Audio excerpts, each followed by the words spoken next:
సెలయేళ్ళు పారుతుంటే ఓ పిల్ల ఎదగులుగుతుండే లోన నదులన్నీ కలిసినట్టు పిల్లగా నవ్వెంత బాగున్నది నీలోన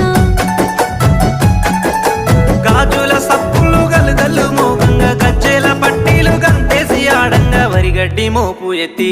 ఓ పిల్ల వయ్యారి నడుము పవే ఈ వేళ